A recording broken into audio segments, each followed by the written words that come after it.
Bonjour, bienvenue dans cette analyse de Schneider Electric du 21 mars 2024. Tout d'abord, je rappelle que cette analyse est mon analyse, ce n'est pas un conseil d'achat ou de vente. J'effectue cette analyse à partir de mes indicateurs. Ne prenez pas ça comme un conseil, faites vos propres recherches et investissez en conscience en fonction de votre objectif d'investissement. Vous êtes sur la chaîne Trading Attitude, la seule chaîne bourse et crypto sans blabla qui vous aide à devenir indépendant en trading en maîtrisant l'analyse technique. Si vous êtes nouveau ici, abonnez-vous pour ne rien rater.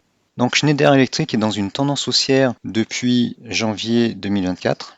On voit les petits points là qui signalent des creux et les petits points sur les FTA Ball qui indiquent des sorties de creux potentiels. Donc là, ça a été un bon signal.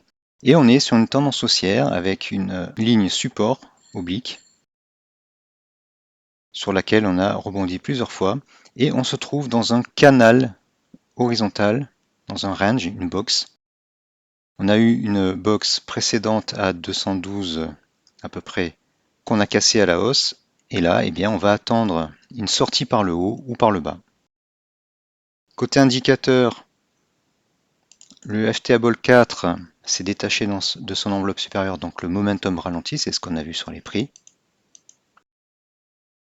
Le FTA Ball 5 se détache un petit peu, on est toujours en safe zone, c'est la zone verte, synonyme de hausse. Et sur les FTA Ball plus court, le 1 est en sell zone, mais il reste positif.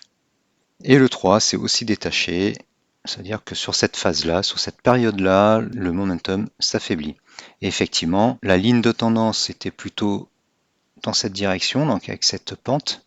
Et là, on est plutôt dans une ligne de tendance avec une pente plus petite.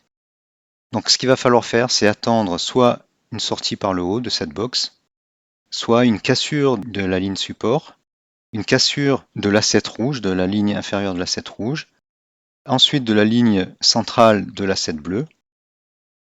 Et si cela arrive, si on a ces 3 breaks successifs, eh bien on pourra dire qu'on risque d'avoir une correction.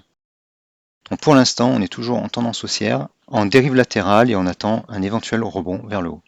Ceux qui veulent trader sur de l'intraday pourront entrer sur le bas de cette box en espérant un rebond.